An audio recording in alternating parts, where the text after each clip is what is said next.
நம்ம ஜனவரி மந்த்துக்கான ஆஃபர் இன்னைக்கு ஸ்டார்ட் ஆகுதுங்க. இன்னைக்கு டிசம்பர் 28 இந்த ஆஃபர் நாளைக்கு நைட்டு எண்ட் ஆகுது. இதில் கண்டினியூஸாக ஒரு மெசேஜ் வந்துட்டு என்னென்னா, அக்கா நீங்கள் என்ன சொன்னீங்கன்னு எங்களுக்கு ஒழுங்காக புரியலை அப்படிங்கிற மாதிரி சொன்னீங்க. இதுதாங்க கப் ப்ரௌனி. இதில் வந்துட்டு நம்மளுக்கு பிஸ்கா ஃப்ளேவர், நியூட்டல்லா, அப்புறம் சாக்லேட் ஃபீல்டு 3 ஃப்ளேவர் இருக்குது. இந்த 3 ஃப்ளேவர்லேயுமே ஒரு பீஸ் வச்சு வர்றது தாங்க அசார்டட் கப்பு. அசார்டட் கப்பு வேணும்னா உங்களுக்கு 340 ப்ளஸ் ஃப்ரீ ஷிப்பிங் வரும். அதே மாதிரி தாங்க அசார்டட் ப்ரௌனியுமே. அசார்டட் ப்ரௌனியில் பார்த்தீங்கன்னா 4 ஃப்ளேவர் இருக்கும். 4 ஃப்ளேவரில் என்னெல்லாம் வரும் பார்த்தீங்கன்னா, ரெட் வெல்வெட், அப்புறம் பிஸ்தா பிளாண்டி, ட்ரிபிள் சாக்லேட் லோடட், நியூட்டல்லா. இந்த 4 பீஸ் சேர்த்து 320 ருபீஸ் வரும். இப்போ நீங்கள் கப்பு வந்து தனித்தனியாக 2 பீசஸாக வாங்கினீங்கன்னா 220 ப்ளஸ் 40 ஷிப்பிங் சார்ஜ் வரும்.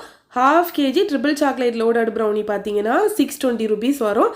அந்த டப்பில் இருந்த ப்ரௌனி பார்த்தீங்கன்னா 260 ப்ளஸ் 40 ஷிப்பிங் சார்ஜ் வரும். டவுட் கிளியர் ஆகிருக்கும்னு நினைக்கிறேன். கீழே இருக்க நம்பருக்கு வாட்ஸ்அப் பண்ணி ஆர்டர் ப்ளேஸ் பண்ணிக்கோங்க. பாய்.